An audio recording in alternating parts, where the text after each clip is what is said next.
الله يا الله يا الله بحق لا إله إلا الله وك يا الله يا مجيب للمصطفى نبينا حبيب آله والأصحاب يا مولانا أنزل علينا رحمة تغشانا الله أكبر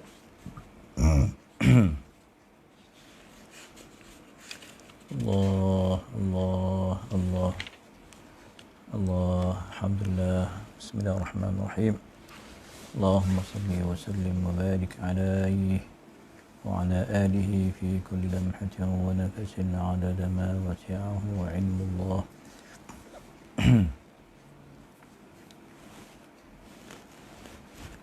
السلام عليكم ورحمة الله وبركاته إلى حضرة النبي محمد المصطفى صلى الله عليه وسلم آله الكرام وأصحابه العظام خصوصا لهذه النية المباركة الفاتحة أعوذ بالله من الشيطان الرجيم بسم الله الرحمن الرحيم الحمد لله رب العالمين الرحمن الرحيم مالك يوم الدين إياك نعبد وإياك نستعين اهدنا الصراط المستقيم صراط الذين أنعمت عليهم غير المغضوب عليهم ولا الضالين آمين بسم الله الرحمن الرحيم الحمد لله رب العالمين والصلاة والسلام على أشرف الأنبياء والمرسلين وعلى آله وصحبه أجمعين اللهم صل وسلم وبارك على مولانا محمد النور المذهب للنسيان بنوره وعلى آله في كل لمحة ونفس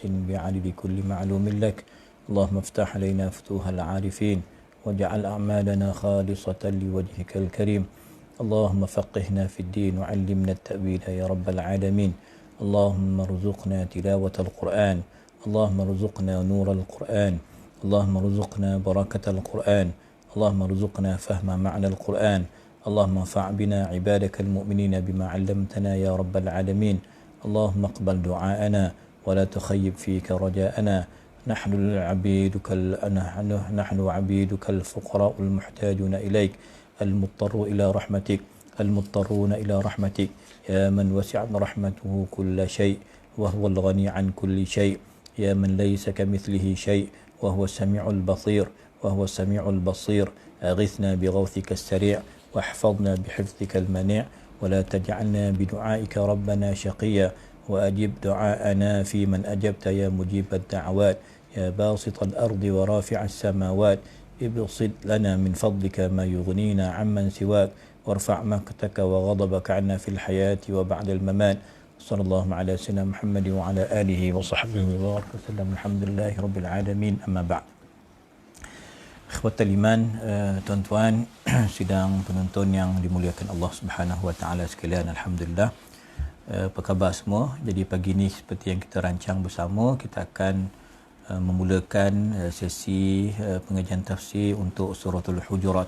Ya, suratul Hujurat yang merupakan jiran selepas surah Al-Fath. Tuan, kita mengambil masa lebih kurang 9 pertemuan untuk suratul Fath.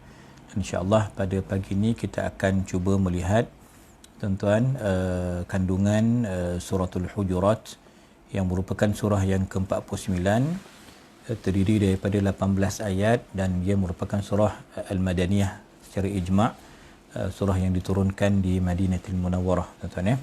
Jadi insyaAllah mari sama-sama kita baca dulu. Pagi ini kita akan memulakan sesi pengajian yang pertama dengan 5 ayat, ayat 1 hingga 5 insyaAllah.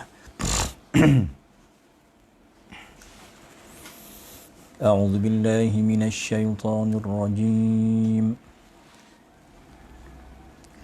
Bismillahirrahmanirrahim.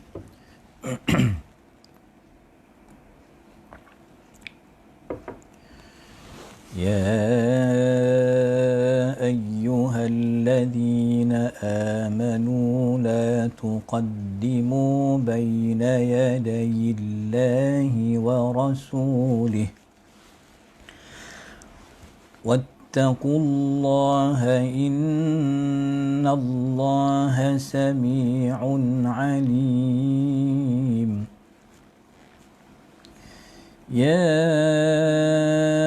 أيها الذين آمنوا لا ترفعوا أصواتكم فوق صوت النبي ولا تجهروا له بالقول كجهر بعضكم لبعض أن تحبط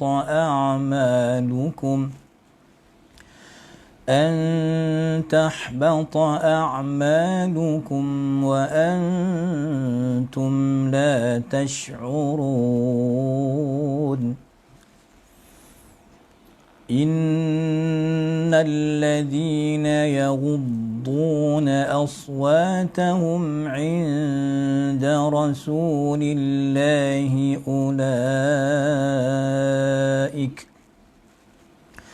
أولئك الذين امتحن الله قلوبهم للتقوى لهم مغفرة وأجر عظيم إن الذين ينادونك من وراء الحجرات أكثرهم لا يعقلون ولو أنهم صبروا حتى تخرج إليهم لكان خيرا لهم والله غفور رحيم صدق الله العظيم. Alhamdulillah tuan-tuan.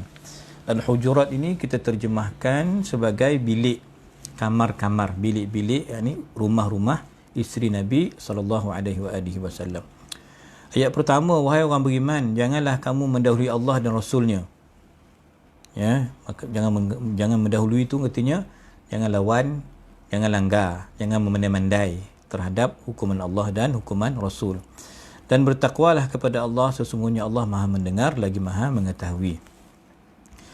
Wahai orang yang beriman, janganlah kamu meninggikan suaramu melebihi suara Nabi SAW. Dan jangan kamu berkata kepada Nabi SAW dengan suara yang keras, sebagaimana kerasnya suara sebahagian daripada kamu terhadap yang lain. Nanti pahala segala amalanmu boleh terhapus dalam keadaan kamu tidak menyedarinya. Ayat ketiga, sesungguhnya orang yang merendahkan suaranya di sisi Rasulullah SAW, mereka itulah orang yang telah diuji hatinya oleh Allah Ta'ala untuk bertakwa. Mereka akan memperolehi keampunan dan pahala yang besar. Ayat keempat, sesungguhnya orang yang memanggil engkau ya Muhammad SAW daripada luar kamarmu, itu kalimah Al-Hujurat kan, maka dinamakan surah ni surah Al-Hujurat. Ya, mereka orang Badui yang panggil Nabi SAW daripada luar kamarmu, bilik Nabi SAW. Kebanyakan mereka tidak mengerti, dan sekiranya mereka bersabar sehingga engkau keluar menemui mereka, tentu itu lebih baik bagi mereka, dan Allah Ta'ala Maha Pengampun lagi Maha Penyayang. Tuan-tuan, Alhamdulillah, ini 5 ayat pertama yang kita dah baca secara tilawah, dan kita dah tengok terjemahan umum dia, tuan-tuan. Maka mari kita rujuk kepada Syekh Prof Wahbah Az-Zuhaili rahimahullahu ta'ala, ulama Syria yang baru meninggal, tuan-tuan, setahun ni saya rasa, ya, Prof Dr. Wahbah Az-Zuhaili rahimahullahu ta'ala wa radhiyallahu an. Maka tuan-tuan, tafsir ini telah diterjemahkan ke dalam bahasa Indonesia dan cuba diedit sedikit ke dalam bahasa kita lah, tuan-tuan. Maka kita akan tengok halaman, maka kita tengok terus kepada halaman, tuan-tuan, sebab nuzul ayat. Sebab nuzul ayat ada beberapa riwayat di sini. Ayat muka surat 449 ya, yang ada kitab nota 449. Tuan-tuan, sebab nuzul ayat yang pertama iaitu ketika Allah berfirman, ya ayyuhalladzina amanu la tuqaddimu baina yadayillahi wa rasulih. Mengikut para imam hadis yang dikeluarkan oleh Imam Bukhari, Imam Tirmizi dan selain daripada mereka, daripada sahabat Nabi Ibnu Abi Mulaikah, sesungguhnya Abdullah bin Zubair radhiyallahu anhum mengkhabarkan bahawa ada rombongan daripada Bani Tamim. Rombongan Bani Tamim datang kepada Nabi SAW. Maka tuan-tuan, dua sahabat besar, Sayyidina Abu Bakar dengan Sayyidina Umar, memberikan cadangan. Ya, maka Sayyidina Abu Bakar kata, okey, ketua rombongan ni Qa' bin Ma'bad. Nama dia Qa'. Pelik sikit tuan-tuan jangan bagi nama Qa' lah.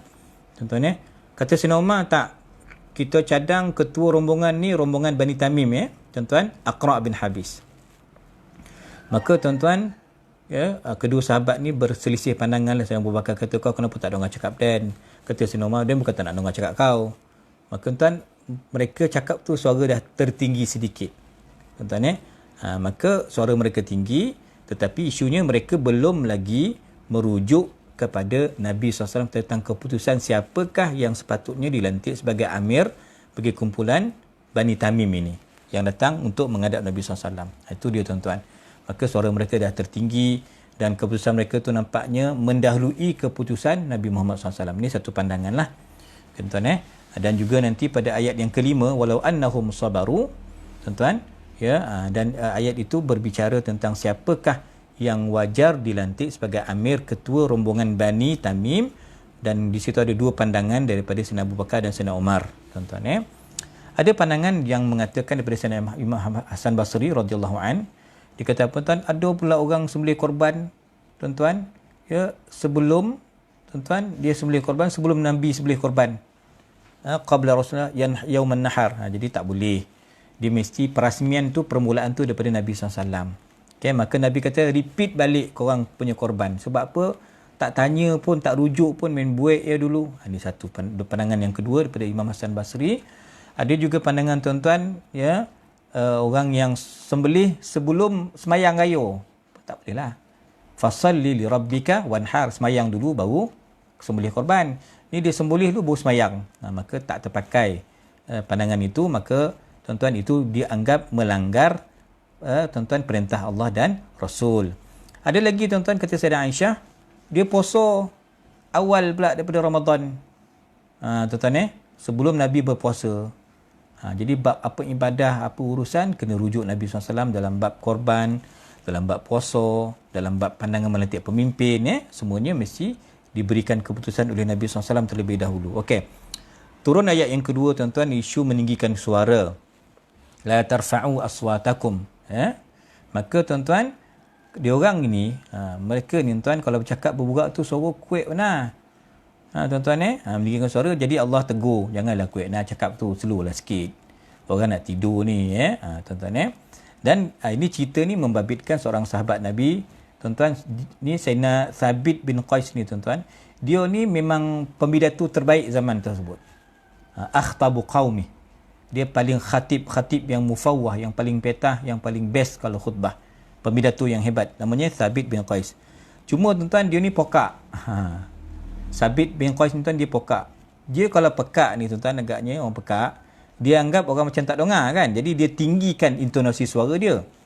Maka tuan, kalau dia cakap dia tolak, oi mana poi, dia anggap macam orang tak dengar, tapi dia dah memokek dan menjerit. Suara dia kuat, tinggi. Tuan-tuan, tapi masalah problem dia dekat telinga dia, tak berapa nak dengar. Tuan-tuan maka kadang-kadang dia bercakap dengan Nabi SAW dan Nabi pun rasa, alah apalah dia ni menjerit cakap ni, dia dengar ni. Jadi Nabi pun macam terganggu lah dengan jeritan pekikan suara Sayyidina Thabit bin Qais tuan-tuan. Maka tuan-tuan, Sayyidina Thabit ini sehingga membabitkan ayat-ayat yang berikut tuan, ayat ketiga juga membabitkan orang yang sama, sebab turun ayat ni, latar belakang ayat ni kepada Thabit bin Qais radhiyallahu an. Tuan-tuan, Allah sebutkan orang yang merendahkan suara, itulah orang yang bertakwa. Tuan-tuan, maka tuan-tuan, setelah turun ayat ini, ayat 2 dan 3, Sayyidina Thabit ni tuan, dia menangis. Dia kata, habislah Dan, matilah Dan. Kata sahabat dia Asim bin Adi radhiyallahu anhuma, kenapa nangis bang? Abang Thabit kenapa nangis? Apa yang menyebabkan kau menangis? Ayat ni memang turun kat Dan ni, habislah. Ayat ni turun, jangan tinggikan suara. Dan dah meninggikan suara kat Nabi, sebab dia ni cakap memang kuat. Tuan-tuan, ana sayyitun rafi'us sauti. Sayyid ni suara dia kuat. Tuan-tuan cakap dia, intonasi suara dia tinggi. Maka tuan, perkara itu telah sampai kepada Nabi SAW, kerana dikatakan Sayyidina Thabit beberapa hari dah tak datang kelas. Tuan-tuan, maka Nabi panggil Sayyidina Thabit. Nabi kata apa? ama tarda an ta'isha hamidan wa taqtula syahidan wa tadkhula al-jannata. Nabi kata, kau tak nak ke wahai Sabit, kau nanti hidup bahagia terpuji, kau mati syahid, kau masuk syurga? Ya Rasulullah, mestilah saya nak, raditu. Maka lepas itu dia cuba kontrol suara dia tuan, maka Allah memberikan penjelasan sesungguhnya orang yang mengawal suaranya turun kepada sini Thabit bin Qais radhiyallahu anhu tuan-tuan. Beliau ni wafat syahid dalam Harbul Yamamah tuan-tuan, iaitu peperangan melawan Musailamatul Kadzab, geng-geng ayah pin ni tuan-tuan ya, dia syahid pada peperangan Al-Yamamah tuan-tuan. Maka membenarkan sabda Nabi, kamu akan mati syahid dan kamu akan masuk syurga. Okey tuan-tuan Tayyib, Allahumma salli ala sayyidina Muhammad. Juga kata Sayyidina Abdullah bin Abbas radhiyallahu anhuma, ayat ini tuan-tuan juga menyebabkan Sayyidina Abu Bakar tidak lagi bercakap dengan Nabi dengan suara biasa dan normal. Dia akan cakap dengan Nabi macam berbisik. Takut kalau suara tu terlebih dan mengganggu pendengaran Nabi SAW. Sayyidina Abu Bakar mengambil kesimpulan ayat ini, mengambil pedoman, dia berburak dengan Nabi pun macam berbisik-bisik tuan-tuan.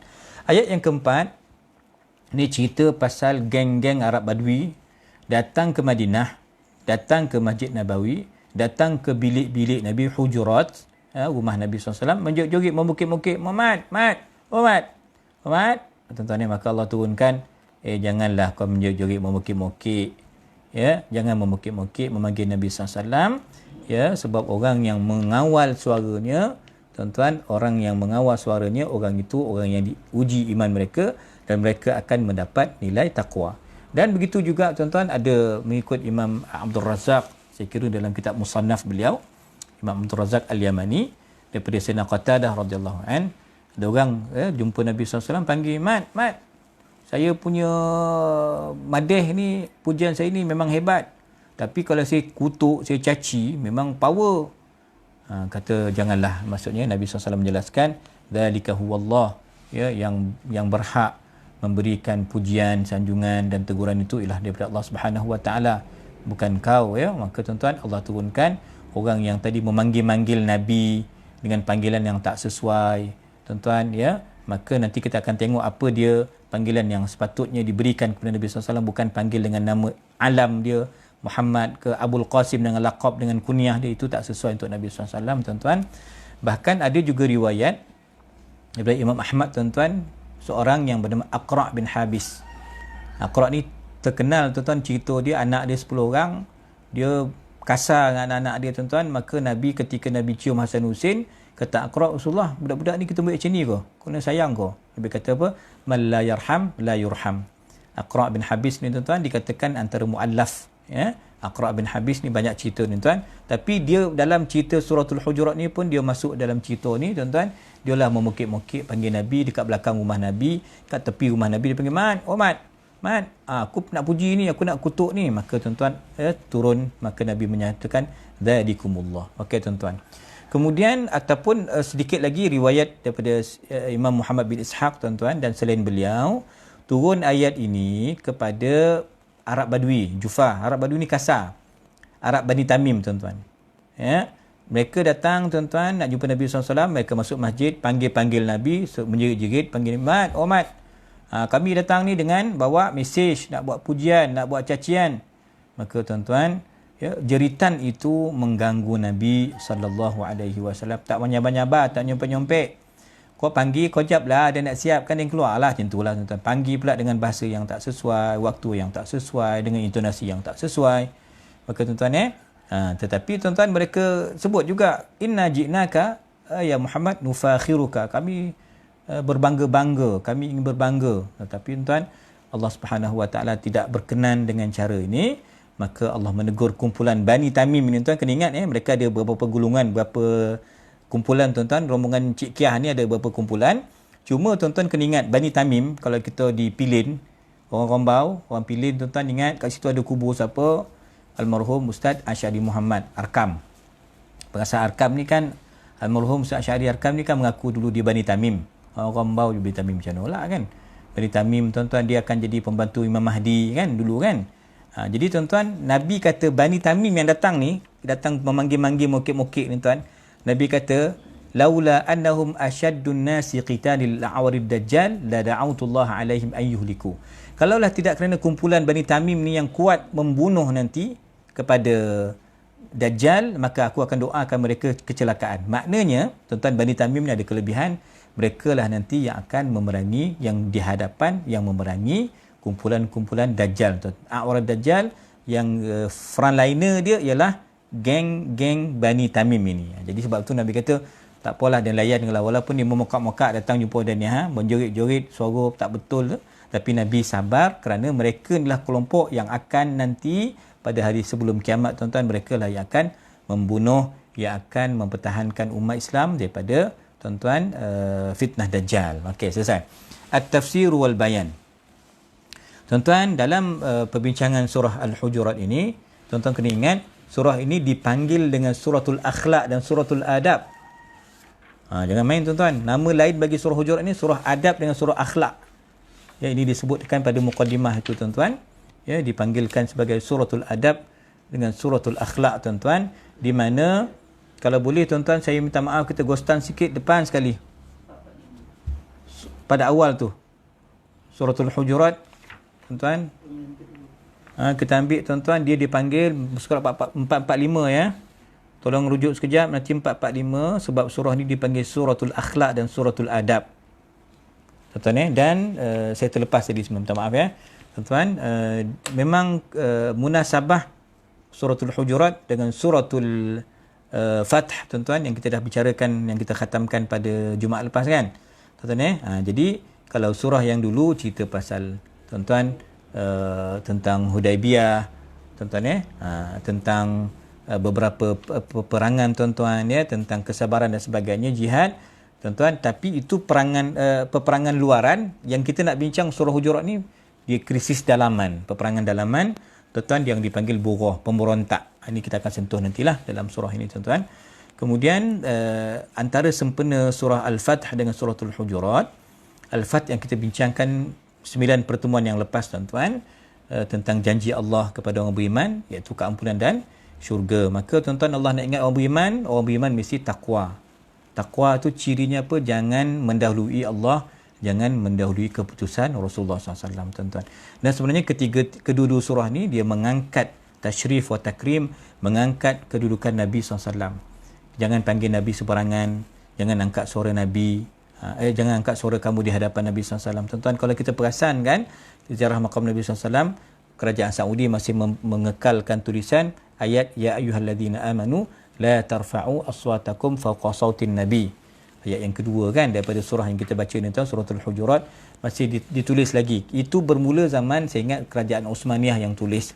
Maka mereka, kerajaan Saudi, walaupun Wahabi tak Wahabi, mereka tak kacau pun ayat itu. Mereka kekalkan tulisan itu, ayat itu, supaya apa? Dalam masjid Nabi kau jangan memokak-mokak, jangan menjerit-jerit, jangan bergaung, kerana kita menganggap Nabi itu masih, tuan-tuan, hidup. Kerana Nabi SAW mendengar salam kita, Nabi mengenal kita, jaga adab. Jangan pakai baju Liverpool, jangan pakai baju Harimau Melaya yang dah kalah, tuan-tuan. Pakai sopan, pakai baju Melayu, pakai sopan, pakai jubah untuk menghadap Rasulullah SAW. Okey, tuan-tuan. Okey, baik. Itu saya kira okey lah. Sebab yang lain itu ialah dia menyebutkan kesimpulan. Saya kira kesimpulan ni insya-Allah kita akan terus rujuk kepada tafsiran lah. Tafsiran akan menghuraikan, tuan-tuan. Taib. Qala rahimahullahu ta'ala, tuan-tuan, di sini adab khusus bagaimana para sahabat dan kita sebagai umat untuk berinteraksi dengan Nabi SAW. Asasnya ialah tauqir, ihtiram, ta'zim. Mesti rasa kita memuliakan Nabi, mesti rasa mengagungkan Nabi. Saya pun tak faham, tuan-tuan, saya dua ni geng-geng food panda, ada 4-5 orang budak kena tangkap kan. Rupanya dia marahkan salah seorang klien dia tu menghina nama Allah, anak Allah lah, apa, budak Kristian kan. Jadi, tuan-tuan, itu satu sentimen. Maksud mereka ada dari satu sudut, mereka ada kesedaran lah. Mereka tak suka nama Allah ni dipermainkan. Itu satu sudut lah, saya pandang lah, tuan-tuan. Itu baiknya budak-budak muda tu. Baik. Qala, tuan-tuan, ayat yang pertama, ya, wahai orang beriman. Tapi iman yang benar, bukan iman yang berpenyakit. Wahai orang beriman, iman yang sahih. Jangan memandai-mandai, jangan golojoh untuk mengeluarkan perkataan ataupun hukuman ataupun apa-apa perkara Sama ada aqwal ataupun af'al. Di sini af'al, perbuatan, tindakan, melainkan apa yang telah diputuskan oleh Nabi SAW. Keputusan Nabi ialah keputusan Allah, tuan-tuan. Jadi jangan keluarkan keputusan. Takut kepada Allah Ta'ala. Sentiasa muraqabah kepada Allah Ta'ala. Jangan melangkau keputusan Nabi Muhammad sallallahu alaihi wasallam. Okey, clear tuan-tuan. Okey. Jadi maknanya kata Syekh Wahbah di sini, arahan ini jelas. Jangan kita melawan keputusan Quran, jangan kita melawan keputusan hadis. Okey tuan-tuan. Maka sebab tuan-tuan keputusan hadis itu daripada Quran, hadis menyokong Quran. Quran tuan-tuan merupakan sumber dan hadis itu dua sumber yang tidak boleh kita pertikaikan, sumber yang cukup berautoriti daripada wahyu daripada Allah Ta'ala. Quran dan hadis daripada Allah. Okey tuan-tuan kan? Itu secara umum begitu. Sebab Nabi menyampaikan muballigh anillah. Nabi ni musyarri', menyampaikan syariat. Tuan-tuan maka jangan mengeluarkan perkataan yang bercanggah dengan keputusan Quran dan hadis. Kata Imam Dhahak, tuan-tuan, itu kata Abdullah bin Abbas tadi, jangan buat keputusan bercanggah dengan Quran dan hadis. Kata Imam Sayyidina Dhahak, tuan-tuan, jangan buat keputusan qada, apa-apa keputusan mahkamah ke keputusan apa-apa isu, melainkan mesti berpandukan kepada syariat Allah yang dibawa oleh Nabi Muhammad sallallahu alaihi wasallam. Maka di sini tuan-tuan, menariknya ayat ini juga memberikan kita petunjuk. Ayat pertama ni memberikan kita panduan. Di sini ialah masadir ijtihad. Sumber-sumber hukum tu ada 4 yang utamalah. Tuan-tuan sumber hukum. Mana nak rujuk? Bukan kitab berjanji pula dah. Belum, bukan. Bukan kata kitab fatwa Qardawi dah, bukan. Tiba-tiba tuan-tuan nak rujuk kepada kitab, bukan kitab dulu. Kitab itu ialah Quran dan hadis. Kitab itu kitab-kitab yang ulama tulis tadi. Kalau saya sebut berjanji itu sirah, Syekh Qardawi tadi fatwa. Itu rujukan mereka tu setelah mereka merujuk kepada Quran dan hadis. Tuan-tuan jadi sumber ijtihad tuan-tuan, cerita masyhur utusan Nabi mengutus Sayyidina Muaz ke Yaman. Ini tuan-tuan berlaku temu duga. Di sini Jabatan Mufti ambil hukum, di sinilah kena ada tauliah. Kita cek dulu siapa guru kita. Mampu tak dia mengajar? Subjek apa dia nak ajar? Kitab apa dia nak ajar? Layak tak dia? Apa guru? Siapa guru dia? Kitab apa yang dia dah baca? Ini tuan-tuan dasar kenapa perlu ada tauliah. Okay, tuan-tuan tengok dalilnya. Nabi tanya Sayyidina Muaz, nak pergi Yaman kan? Okey Muaz, ya, macam mana bima tahkum, kau akan berhukum bagaimana nanti, apa sumber rujukan? Quran wahai Rasulullah, kitabullah. Bagus. Okey, wahai Muaz, kalau tak ada dalam Quran, sunnah Nabi SAW. Tuan-tuan kata Nabi SAW, bagus. Tuan-tuan habis kalau dalam Quran tak ada, dalam hadis pun tak ada, apa nak buat? Tuan-tuan kena ingat sebab isu kehidupan kita ni dia berubah-ubah. Ada isu baru yang tak ada zaman Nabi, tak ada zaman sahabat, tak ada zaman salaf, yang berlaku zaman khalaf, yang tak ada tahun 70-an berlaku tahun 80-an, yang tak ada tahun 80-an berlaku tahun 2020. Covid berlaku tuan-tuan. Hukum perlu menyantuni, perlu ada jawapan terhadap apa sebarang isu. Fatwa mesti ada, keputusan mesti ada, orang mesti mendapat panduan. Itu dia tuan-tuan, itu keunikan kesempurnaan agama kita ni. Maka ketika mana kata Sayyidina Muaz, Rasulullah kalau tak ada Quran, dalam keputusan tak ada jawapan dalam Quran, tak ada jawapan dalam hadis Nabi yang saya mengaji dengan Nabi, maka saya akan ijtihad. Ajtahidu bi ra'yi wala alu. Saya akan berijtihad tapi saya tak akan cuai. Maksudnya saya tak akan cincai lah. Saya tak akan belasah. Kalau tak ada kelayakan, siapa suruh belasah? Ini maksud tuan-tuan.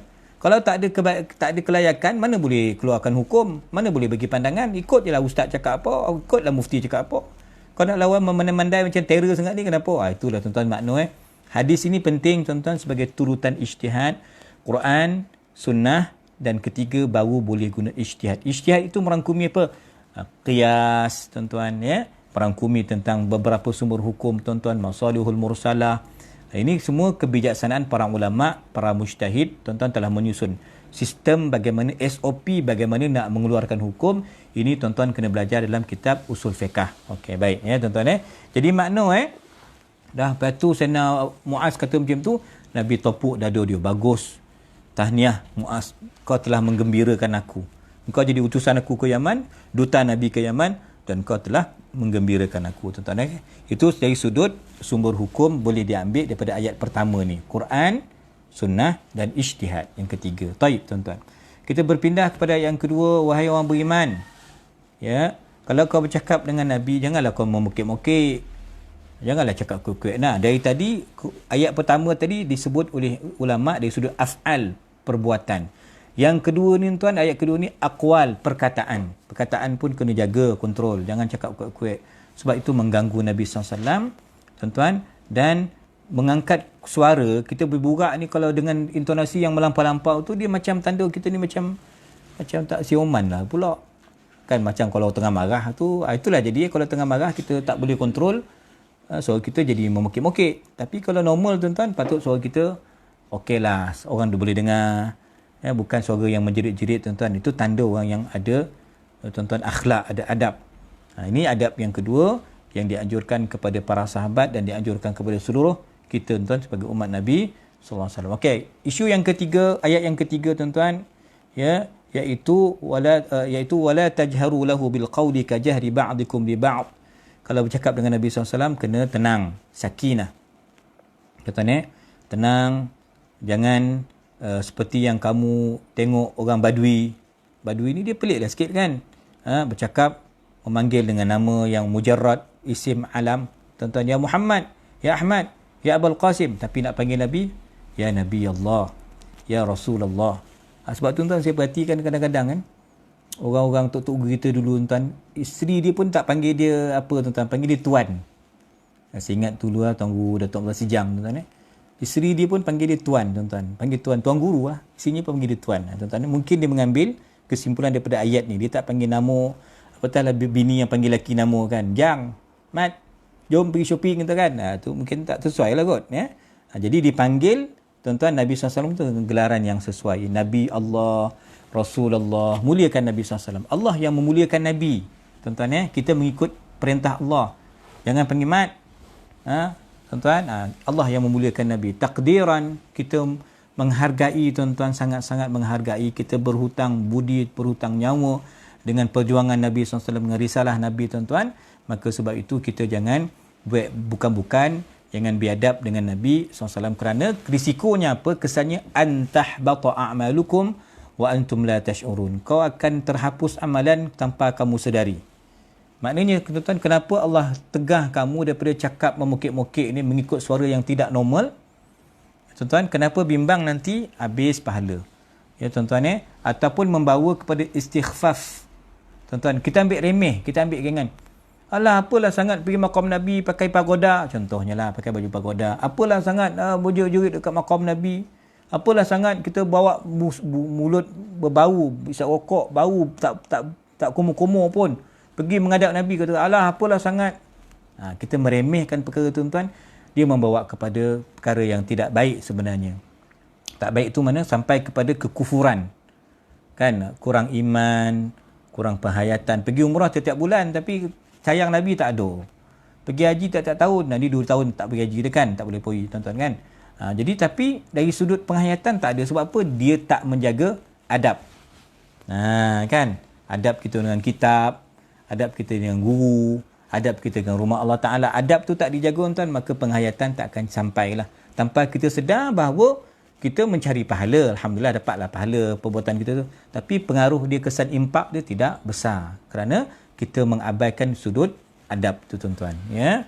Maka tuan-tuan, selanjutnya tuan-tuan, ya, dan setelah Allah Subhanahu Wa Taala memperingatkan tentang bahayanya menyanggahi perintah Allah dan Rasul, maka Allah Subhanahu Wa Taala ingatkan juga, ya, merendahkan suara di hadapan Nabi sallallahu alaihi wasallam. Maka tuan-tuan, turunlah ayat itu, innal ladzina yaghudduna aswatahum 'inda Rasulillah. Orang yang cuba mengkontrol suaranya depan Nabi SAW. Tuan-tuan, dia merendahkan khafat, rendah. Tuan-tuan, huruf khafat ni dalam bahasa Arab kita panggil huruf apa, Ashraf? Huruf khafat. Dia samalah dengan maksud huruf jar kan, bawah, rendah. Tuan-tuan, dia membawahkan kalimah selepasnya, membaris bawahkan huruf khafat, huruf jar tu kan. Khafat ni merendahkan suara lah. Kan, bukan rafa' tadi. La tarfa'u. Rafa' tu depan, atas. Tuan-tuan, tinggi. Rafa' tinggi. Khafat bawah. Jadi kita nak pakai ayat yang khafat. Bukan ayat yang rafa'. Tinggi, meninggikan suara depan Nabi SAW. Tak boleh, tak ada adab kan. Jadi kena rendahkan suara. Inilah tuan-tuan sesi latihan. Mereka yang dah terbiasa cakap kuat tu depan Nabi kena kontrol. Mereka melatih diri mereka tuan untuk merendahkan suara. Maka mereka ni telah diuji iman mereka. Mereka dapat memenuhi perintah ni tuan. Seperti mana dikata oleh Syekh Wabah di sini, macam kita ni sekarang ditapis, diuji tuan. Iman kita diuji untuk ditapis. Siapa yang benar-benar beriman? Macam dikatakan omeh tuan-tuan, omeh jongkong ke apa tuan-tuan, dia mesti melalui proses dulu tuan-tuan baru dia boleh jadi subang ko, golang ko, rantai tuan-tuan. Begitulah kita tuan-tuan nak jadi yang bermanfaat, mukmin yang bersih, maka kita disaring, ditapis tuan-tuan.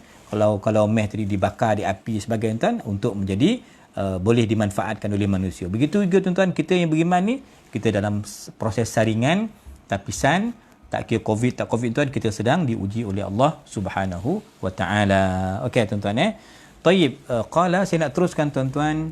Kemudian Allah mencaci orang yang memanggil-manggil Nabi SAW daripada tepi bilik Nabi ataupun belakang kamar Nabi, iaitu di rumah isteri-isteri Nabi SAW yang ada 9 orang tu tuan-tuan, masing-masing ada satu bilik lah. Kita namakan rumah kan, tapi dia bilik lah, hujurat, ghurafat tuan-tuan muka surat apa tu tuan-tuan? Maka Allah berfirman, innal ladhina yunadunaka min wara'il hujurat aktsaruhum la ya'qilun. Sesungguhnya orang yang menyerumu di belakang kamar kamu, yang panggil-panggil Nabi itu, iaitu mereka yang panggil daripada tang jauh, dipanggil tang jauh tuan-tuan, iaitulah kumpulan yang kita kata tadi, Bani Tamim tuan-tuan. Bani Tamim ni orang kampung, orang corok tuan-tuan, orang badui.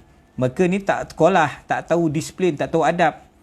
Tuan-tuan, jadi dia datang ke Madinah tu, mana dia tahu tentang hormat. Okey, terima kasih Arif. 453, buku surah 453. Tuan-tuan, maka dia kebanyakan orang Arab Badui ni tuan-tuan, dia memang yang terkunci dalam masjid pun ada. Tuan-tuan kan, macam-macam hal lah. Di soalan-soalan ni tuan, gempak. Rasulullah, kiamat bila? Dia tak ada tanya basic-basic tuan. Jadi, ini perangai orang Badui tuan-tuan. Maka tuan-tuan sekalian, Allah namakan mereka ni la yaqilun. Kebanyakan mereka ni memang tak sekolah lah, tak ada pengetahuan. Maka kena sabarlah menghadap kumpulan-kumpulan ni tuan. Kita dalam masyarakat kita begitu juga tuan. Bukan semua orang boleh dengar kata ni, dan kita merindui sekarang ni tuan-tuan, dah masuk kita 3 minggu, 3-4 minggu ni kita lockdown tuan-tuan, makan lauk daun ni lah kita ni.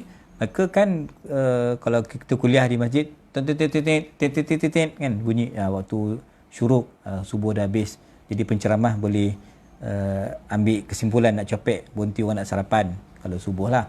Kalau maghrib tuan-tuan, kalau maghrib masuk isyak tin, jadi penceramah pun pandai-pandai lah, ijaz lah, kena berhenti lah tuan-tuan kan. Merindui suasana jam tin tu dah tak ada tuan-tuan. Sekarang ni tak ada tin, kita belasah sampai 8.30 tuan-tuan Jadi kena hadap sebahagian masyarakat yang kadang-kadang perangai dia keras sikit. Agaknya kalau ada orang Melaka tu, dia baca bahasa hawau lah, habau.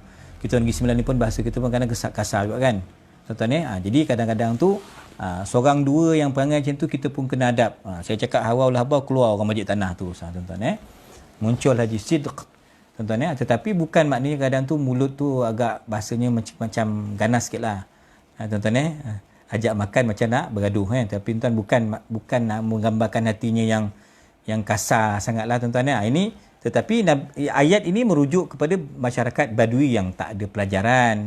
Kita tuan-tuan duduk dalam masyarakat yang bertamadun ni, kita berpelajaran, kita ada banyak ruang untuk mengaji, kita ada banyak peluang untuk bertanya. Jadi tak ada alasan yang kita kata kita boleh berlaku kasar dan biadab lah tuan-tuan Dan Allahumma salli ala sayyidina Muhammad tuan-tuan. Dan ayat yang terakhir, yang kelima itu, Allah sebut kalaulah dia orang ni tuan-tuan sabar sikit tuan-tuan, tunggu kejap Nabi mungkin nak memakai jubah dulu ke, ni dia panggil pula tu desak-desak, nak cepat, nak segera tuan-tuan maka kalau mereka sabar sikit, maknanya menjaga adab, manggil dengan suara yang sesuai, maka tuan-tuan itu lebih bagus tuan-tuan. Tetapi Allah tutup ayat ini, penutup dia, wallahu ghafurur rahim.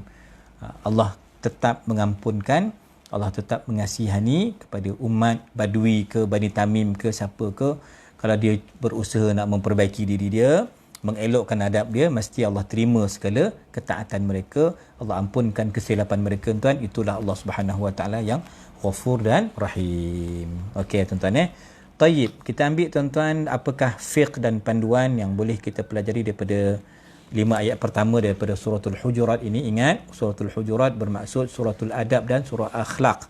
Nama lain bagi surah kita ni tuan-tuan. Maka ya, kita perhatikan tuan-tuan, yang pertama, wajib taat Allah dan Rasul. Wajib hukum jangan pakai ijtihad dulu, hukum mesti bersumberkan Quran hadis dulu. Baru datangnya kias, baru datangnya ijma' tuan-tuan. Sumber itu ialah sumber hukum Quran dan hadis. Ini jelas pada ayat pertama, disokong oleh hadis Sayyidina Muaz ke Yaman tuan-tuan. Type yang kedua, mengajar Arab tuan-tuan dan mengajar kita ni supaya beradab. Tuan-tuan, menghayati makarimul akhlak. Sebab itu antara tujuan utama pengutusan Nabi SAW liutammima makarimul akhlak, untuk menyempurnakan akhlak yang mulia tuan-tuan. Ya, kalau Arab tuan-tuan, mereka memang kasar, memang kesat bahasa dia tuan-tuan ya. Jangan cakap mulut puaka zilah ya. Jadi su'u adab. Mereka itu biadab dengan Nabi SAW. Dan mereka ni gomang, gola-gola ke orang. Ni bab gola-gola orang, nanti ada ayat yang berikut tuan-tuan Okey, baik. Yang ketiga, menurut Imamul Qurtubi dan Imam Ibnul Arabi Al-Malikiyaini radhiyallahu anhuma tuan-tuan, maka ayat tuan-tuan, la tuqaddimu baina yadayillahi wa rasulih, ayat ini sebagai dalil tuan-tuan, artinya jangan ada yang komplain perkataan Nabi, jangan ada yang persoalkan keputusan Nabi, keputusan perang ke, keputusan harta pusaka ke, keputusan Nabi kahwin dengan Sayyidah Zainab ke, keputusan tentang macam mana nak settlekan anak angkat ke, itu semua keputusan Nabi itu ialah wahyu Allah Ta'ala, jangan komplain. Termasuk yang kita baru selesaikan perbincangan tentang Sulhul Hudaibiyah. Tak syok Sulhul Hudaibiyah tu, berat sebelah. Padam pula nama Muhammadur Rasulullah. Tak boleh pula tulis Bismillahirrahmanirrahim. Sayyidina Ali dah marah tuan-tuan. Tapi tuan-tuan, kerana itu keputusan Allah, semua kena terima dengan redha. Tuan-tuan, okey, baik. Jadi keputusan daripada ayat ini, kita boleh ambil kesimpulan, Quran hadis rumah rujukan kita. Jadi ustaz, habis yang bermazhab ni, mazhab itu Quran sunnah lah. Kita yang bermazhab, tuan, kita yang bertarikat ni, kita yang ikut Asy'ariyah Maturidiyah ni, kita Quran sunnah lah tu. Sebab rangkuman mazhab yang benar, rangkuman tarikat yang betul, muktabar, rangkuman akidah Asy'ariyah Maturidiyah tuan-tuan, daripada kesimpulan Quran sunnah. Jadi kita bermazhab ni maknanya kita mengikut Quran sunnah. Baik, selesai Jangan kata pula Quran suruh, Allah suruh ikut Quran hadis, bukan ikut mazhab. Itu tak faham tu.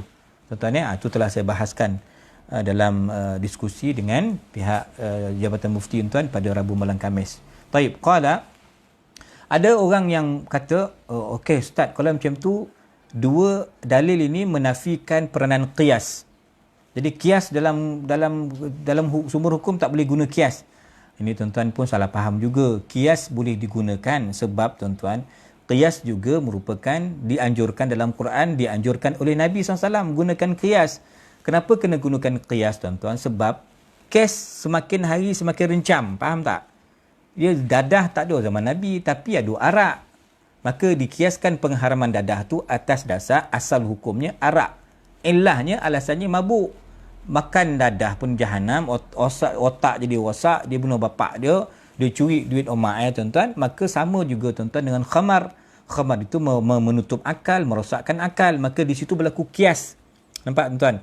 Diqiyaskan, kalau bercakap wala taqul lahuma uffin, jangan cakap kok mak bapak tu, jangan cakap macam tu pun tak boleh. Maka kalau cakap macam tu pun tak boleh, maka orang yang tak mengaji qiyas tuan-tuan, dia kata apa? Saya ikut Quran hadis, kata dia. Apa tanda kau ikut Quran hadis? Saya dengan mak saya tak ada cakap dah. Saya curi dia punya kredit kad tu, saya ambil nombor tu, saya belanja 5,000 sehari. Saya tak kata kat dia, saya ambil duit dia je. Ni satu kata orang yang tak faham tuan. Yang seorang lagi pula kata, saya pun ikut Quran hadis, Quran kata jangan cakap jadi saya tak cakap lah. Habis kau buat apa? Saya bakar je rumah omak saya. Dia tak pergi geran tanah tu, saya bakar rumah dia. Tapi saya tak berdosa sebab Quran kata jangan cakap saya bakar tuan-tuan. Jadi di situ dah ada dalil, maknanya penggunaan qiyas. Kalau pun tak boleh, maka bakar, curi lagi tak boleh. Kalau pun tak boleh, sakiti dengan perkataan begitu pun tak boleh, Kalau dia sepak mak dia pijak abah, lagilah tak boleh. Tu qiyas aulawi nama dia, tuan-tuan. Maka di sini kena faham, qiyas ini merupakan salah satu sumber, tuan-tuan, rujukan selepas Quran, hadis, ijma' datangnya hukum qiyas. Ulama kita memang bijak, tuan-tuan, membuat hukuman berdasarkan sumber-sumber yang ada tu, dapatan yang ada tu, mereka memang bijak, tuan-tuan, mengeluarkan hukum, fatwa dan sebagainya. Ini qiyas, sumber hukum yang keempat. Taib.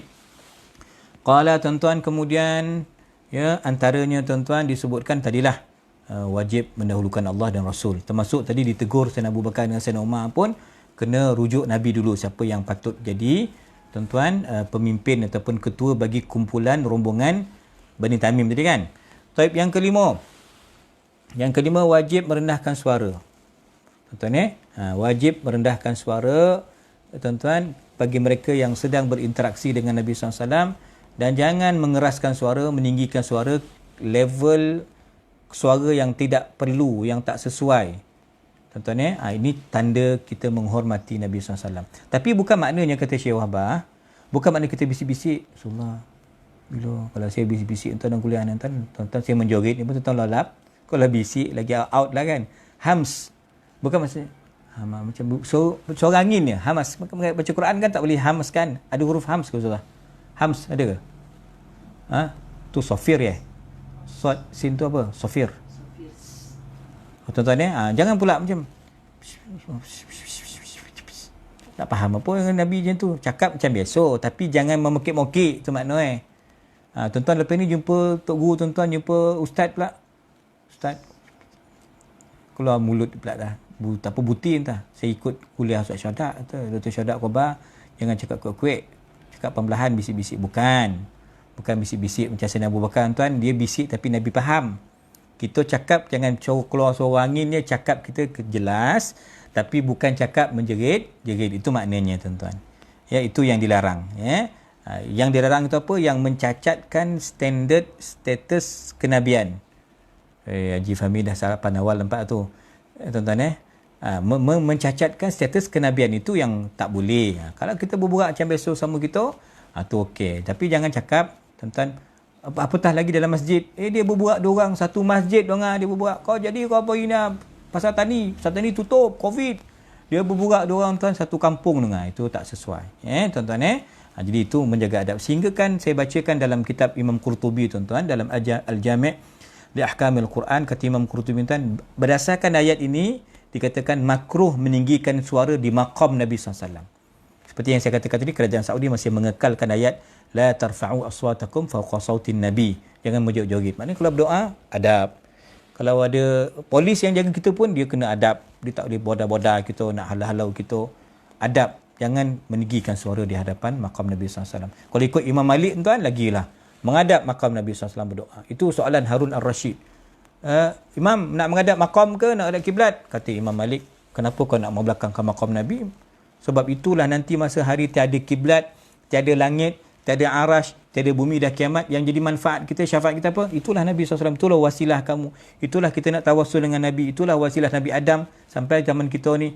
Maka ketika berdoa menghadap maqam Nabi, maka memang menghadap maqam itulah yang menjaga adabnya. Tapi kerana polisi kerajaan Saudi itu begitu, kita ikutkanlah, tuan-tuan, ya. Kalau esok kau berubah pula kan, tuan-tuan, kan Imam Mahdi kau memerintah yang jaga maqam esok, maka kita akan berdoa, bertawassul dengan Nabi dengan menghadap maqam Nabi dengan membelakangkan kiblat, tuan-tuan, ketika itulah. Okey, taib. Kalau tuan, di situ juga ulama kata makruh meninggikan suara di maqam Nabi SAW dan juga di majlis-majlis ilmu. Nampak tak? Depan ulama, depan habib, depan syekh. Janganlah kita nak memokak-mokak macam buat mesyuarat. Macam mesyuarat kita, tuan-tuan, mesyuarat tingkap, ya, tak boleh. Tuan-tuan, kenapa? Ulama itu pewaris Nabi, maka dengan ulama juga kita perlu beradab. Jangan cakap dengan diri suara memokik-mokik, tuan-tuan, tak sesuai. Itu juga kesimpulan yang boleh kita belajar daripada, tuan-tuan, ayat inilah. Taib, qala, tuan-tuan, maka wajib, poin yang keenam, ya. Tuan-tuan, wajib, ya, nak berinteraksi dengan Nabi SAW tu dengan jangan panggil Muhammad, Abul Qasim. Tak boleh. Mesti panggil dengan gelaran tadi, ya Nabi Allah, ya Rasulullah. Ini memuliakan Nabi SAW. Termasuk memuliakan Nabi itu, tuan-tuan, ialah berdoa menghadap maqam Nabi. Sebab Nabi SAW hayyun fi qabrihi yurzaq. Nabi hidup dalam barzakhnya. Contohnya, jadi ini sebagai ta'zim, memuliakan Nabi SAW. Poin yang ketujuh, tuan-tuan, kata Imam Qadhi Abu Bakar Al-Maliki Ibn Arabi, tuan-tuan, dia kata apa? Kemuliaan Nabi itu, ini pegang tuan-tuan perkataan ni. Kemuliaan Nabi SAW itu selepas Nabi wafat sama status dia ketika Nabi masih hidup. Hurmatuhu mayyitan ka hurmatihi hayya. Macam mana kita, kalau kita kan berangan nak hidup dengan Nabi, nak berjuang dengan Nabi, nak cium tangan Nabi, nak peluk Nabi, nak dengar ceramah Nabi, tak? Tuan-tuan, sebenarnya kehormatan Nabi itu kekal. Walaupun Nabi dah wafat, Nabi berpindah pada barzakhnya, tuan-tuan, tetapi kemuliaan Nabi itu tak pernah berkurangan pun. Maknanya kita pergi maqam tu kena membayangkan man zarani ba'da mamati fa ka'anna ma zarani fi hayati. Yang ziarah Nabi tu maknanya kita yakin Nabi SAW masih hidup, macam Nabi masih hidup. Kita ziarah Nabi SAW, tuan-tuan. Maka ini kaedah yang diberikan, saya ingat bukan sekadar Imam Abu Bakar Ibn Arabi, tapi tuan Imam Malik sini mengatakan hurmatuhu mayyitan ka hurmatihi hayyan SAW. Tuan-tuan, kemuliaan Nabi itu kekal. Walaupun Nabi dah wafat, kita kena jaga kemuliaan Nabi itu macam seolah Nabi masih hidup. Tuan-tuan, jadi maknanya berdasarkan apa? Hadis Nabi itu terpakai. Walaupun Nabi dah wafat, tapi yang meriwayatkan hadis ni sampai Imam Bukhari, sampai Ibnu Majah, sampai Imam Abdul Razak, sampai kepada para imam hadis, tuan, terpakai hadis itu. Tuan-tuan, walaupun Nabi dah wafat, tapi hadis yang ditinggalkan oleh Nabi itu dipakai sebagai sumber hukum, sebagai dalil panduan rujukan gitu, tuan-tuan. Ya. Taib, tuan-tuan. Kemudian berdasarkan, tuan-tuan, pandangan ataupun ayat, wa idza quri'al qur'anu fastami'u lahu wa ansitu. Apabila dibaca Al-Quran, ya, maka dengar elok-elok, diam. Quran kalau dibaca kena dengar, kena diam, jangan berburak, apatah lagi buat benda sia-sia yang bukan-bukan. Maka tuan-tuan, itu dikatakan berdasarkan ayat ini, apabila kamu dengar Quran, kamu kena diam, kena dengar baik-baik. Maka kalam Nabi SAW, tuan-tuan, perkataan Nabi itu merupakan wahyu, tuan-tuan. Maka standard hadis itu kemuliaannya sama macam Quran, tuan-tuan. Jadi sebab itu kita pakai Quran, kita dengar Quran, hayati, amalkan. Begitu juga dengan hadis, hayati dan untuk kita amalkan, tuan-tuan. Ini menjadi dalil, ya, menurut Imam Ibnul Arabi radhiyallahu anhu, tuan-tuan. Okey, baik. Poin yang ke-8 kita ulang lagi, tuan-tuan. Ya, larangan tadi apa, tuan-tuan? Larangan meninggikan suara tu marfu'. Kita tak nak pakai marfu' kan? Kita nak pakai majrur tadi, makhfud, khafat, rendah. Tuan-tuan, meninggikan suara tu iaitu yang, tuan-tuan, yang tidak bersesuaian. Tuan-tuan, adapun kalau suara yang kono tompek dia, tuan-tuan, kena menjerit. Kalau orang main bola agak kan, pasing bisik-bisik dia pasing, tuan-tuan, tak jadi kan. Jadi dia kena ada kadang-kadang kena poket sikit, kena menjerit sikit, sukan kan lain kan. Kena kenaro contoh nak apa ke, tuan-tuan. Jadi ada benda yang perlu suara kuat. Ada situasi, tuan-tuan, yang memang memerlukan suara yang menjerit. Kalau orang meniaga, tuan-tuan, kat pasar kan, wabung RM2 dia sebut bisik-bisik, tuan-tuan, tak datang orang kadang kan. Dia kalau orang tu lalu tu dipanggil-panggil sikit. Tu memang kaedah meniaga lah. Saya ingat kalau di pasar menjerit memang tak adalah satu benda yang pelik tak. Benda tu okey lah, tuan-tuan. Jadi contoh berlaku, tuan-tuan, ya, apa yang sebab kita boleh menjerit dalam peperangan. Mesti digempak sikit kan, nak gertak musuh kan, tuan-tuan, dalam peperangan. Kalau tuan-tuan perasan, sahabat Nabi suara yang paling kuat, asrakhunna, suara yang paling kuat, tuan-tuan. Tadi sahabat Nabi yang pokak tadi, Sayyidina Qais, tuan-tuan, Sabit bin Qais, suara pemidato yang paling bagus, tuan-tuan. Itu Sayyidina Abbas, pak saudara Nabi. Al-Abbas, adik-beradik Sayyidina Abdullah. Al-Abbas melahirkan Abdullah, tuan-tuan, sepupu Nabi, tuan-tuan. Maka Al-Abbas ni, tuan, dia suara dia kuat. Ketika mana peperangan, tuan-tuan, dia menjerit, tuan-tuan, maka sampai gugurlah cik tu punya kandungan, akak tu punya kandungan gugur. Dia kuat suara Al-Abbas radhiyallahu anhu. Ini pak saudara Nabi, tuan. Maknanya dalam peperangan, maka memanglah kena begitu. Jadi maknanya pengecualian pada keadaan-keadaan yang tertentu lah. Ya, bukan semua keadaan. Macam tu juga Haji Fahmi kan, intonasi penceramah pun gitu juga. Dia bukanlah mendatar je kan, serik macam tu dari mula sampai ujung. Dia mungkin ada masa dia up sikit lah, ada masa dia bawahkan sikit, ada masa dia pakai sederhana. Begitulah mungkin teknik dia, tuan-tuan.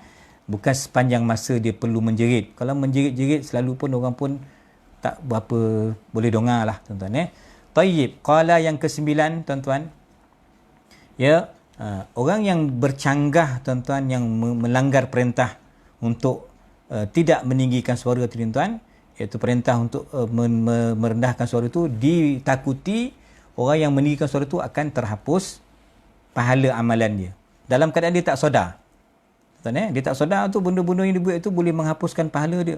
Dia tak sedar tu bahawa adab tu penting, kerana dengan adab itulah tuan-tuan menyampaikan kita ni kepada Allah Ta'ala.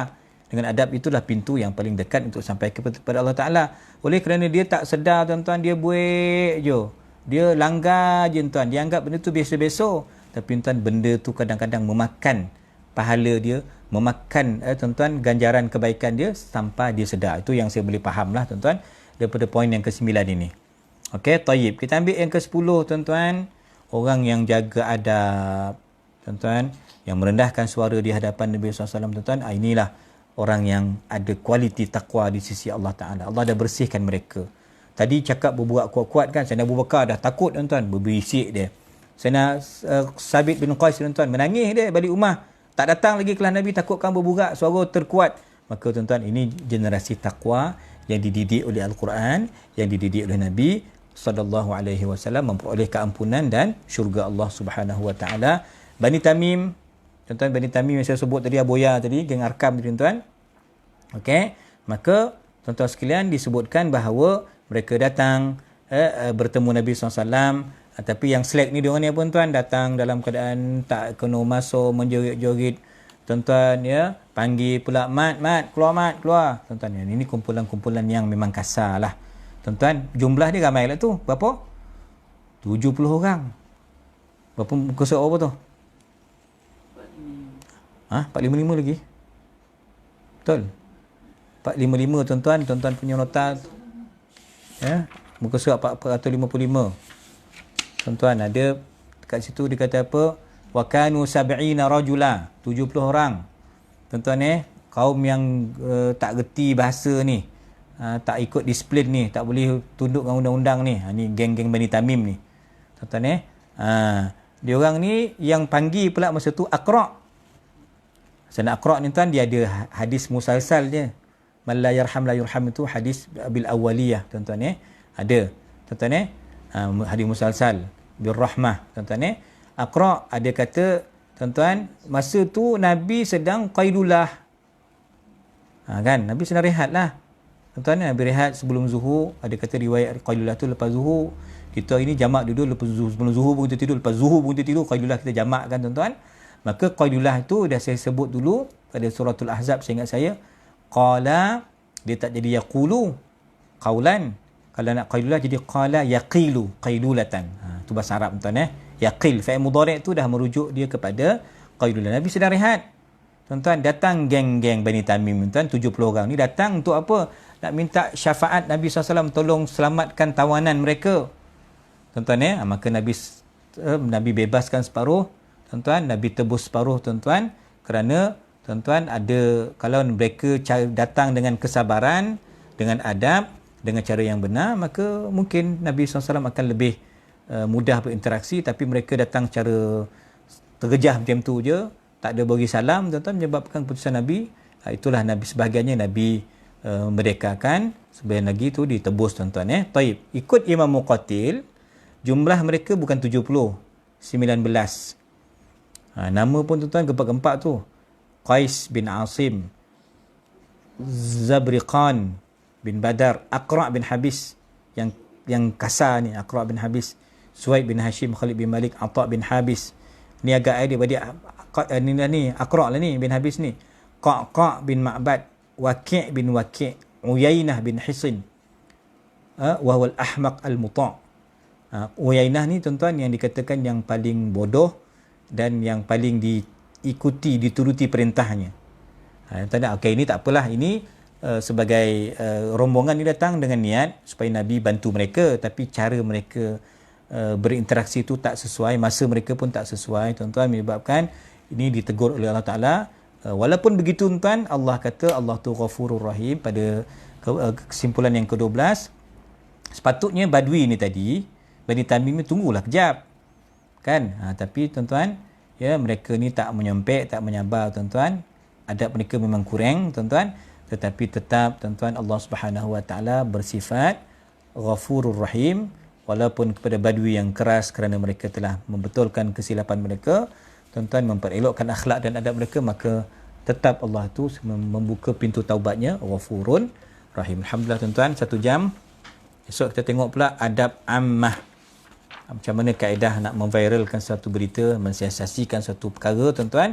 Esok kita akan bicarakan perkara itu insya-Allah, tentang tuan-tuan tathabbut, kena kenal pasti dulu berita-berita yang sampai tuan-tuan. Ini juga panjang, pengajarannya ada 17, tapi mudah-mudahan insya-Allah kita dapat selesaikan dalam tempoh 1 jam, kefahaman dan penghayatan. Wallahu waliyut taufiq. Terima kasih semua. Jazakumullah khairan katsira. Okey, cuba rajin-rajin sharekan tuan-tuan program kita ni supaya mungkin lebih ramai yang dapat manfaat. Kepada para masyayikh, tuan-tuan guru, asatizah, kalau ada silap saya tolong tegur, tolong betulkan supaya dapat saya ralat terus dalam pengajian kita ni insya-Allah. Barakallahu fikum. Terima kasih semua.